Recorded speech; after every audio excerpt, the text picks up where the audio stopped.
Hey everybody, how's it going? It's Space Cowboy here. Welcome back to the channel with another video for you guys here today. Now, in the previous video we were talking about Jake Ferguson and how he was making heads turn at the rookie minicamp, you know, with what he showcased and all this other stuff. There was another name that was making waves as well, and that was Damone Clark. A lot of Cowboys fans have been mentioning him primarily due to his potential that he brings to the team. We took him in the 5th round, and, you know, there is the speculation that if he was healthy, he would have gone a lot sooner, which I agree with that. So, we'll talk about the timetable to recovery, and ultimately, you know, what could we get from this guy to start off, and, you know, just the overall outlook on, you know, what this guy is going to have to do to get back on the football field. So, before we get through all that, if you could do me a solid and like the video, it doesn't take too long to do whatsoever, and it's greatly appreciated because it helps the video do a lot better in YouTube's algorithm. Subscribe if you haven't done so already. We're very close to 8,000 subscribers, and by the time that I put this video up, we might have passed it. I don't know. I'm recording it, and I have not looked at my subscription total, so keep that in mind. So thank you guys so much for the support, and also make sure to hit the notification bell as well so you don't miss out on new content when it drops. So, Damone Clark, the guy out of LSU that many Cowboys fans looked at as the Jabril Cox type of steal. Hey, you got a guy that should have gone a lot earlier. Now, to be fair, Jabril Cox wasn't hurt going into the year, and unfortunately he did get hurt, which sucks. But Damone Clark had an interesting situation. He got a spinal fusion surgery back in March to repair a herniated disc. Alright. Now, going off of what Stephen Jones said, and again, when the Cowboys mention injuries, they're very, very grain of salt-esque type of situations where you're kind of like, I don't know. So, Stephen Jones said, I think we got a good feel for what we're looking at with him. He's definitely going to be, at a minimum, a pup guy. He'll miss 6 months from his time of surgery. Now, when you look at how the Cowboys like to stretch the truth on the injury front, if you just take what they say as the letter of the law, you're probably looking at a guy coming back in August or September. But I have a feeling he's coming back sometime at the middle or late portion of the year, which is fine because for Damone Clark, he's in no rush to come back. And I'm not saying that because, you know, I feel like he's got nothing to showcase.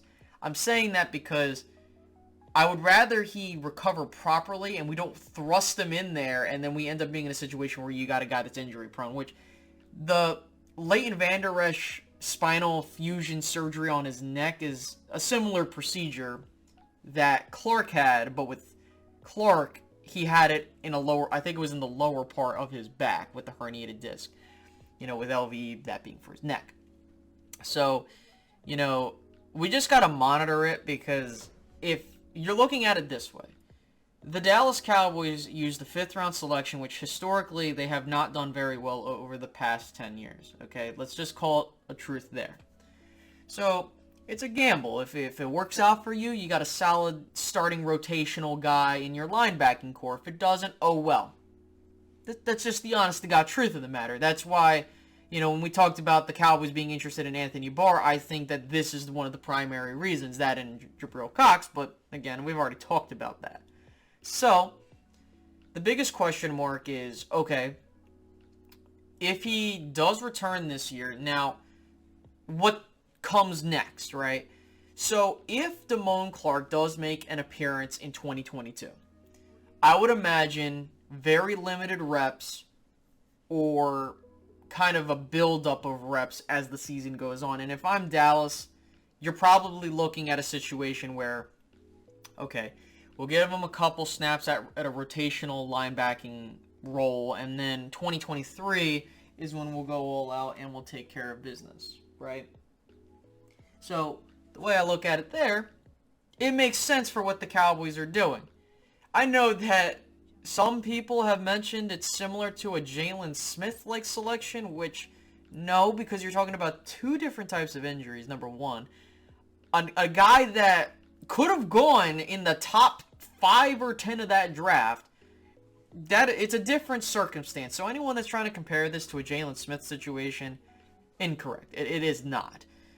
And, you know, if it were up to me, I'm not really fond of taking injured guys unless it's like with late round picks that you know that you don't historically do well with.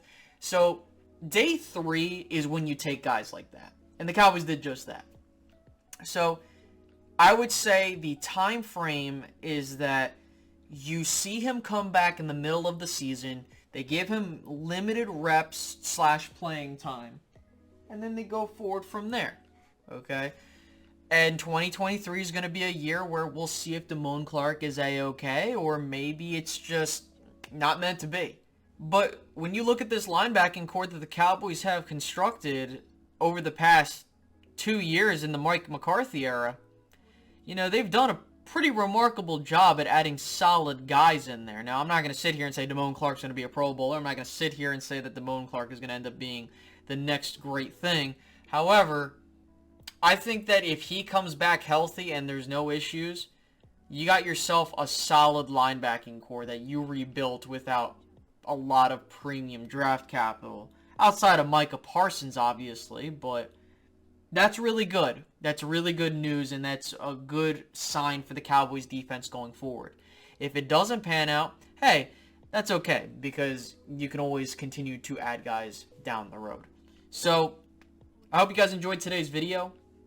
With that being said, I will see you guys in the next one. I know I mentioned we'll be talking about Ezekiel Elliott and the whole situation with him running 22 miles per hour, so that'll be the next video we discuss. But I'll catch you guys on the next one, alright? Have a good one, guys. Bye-bye.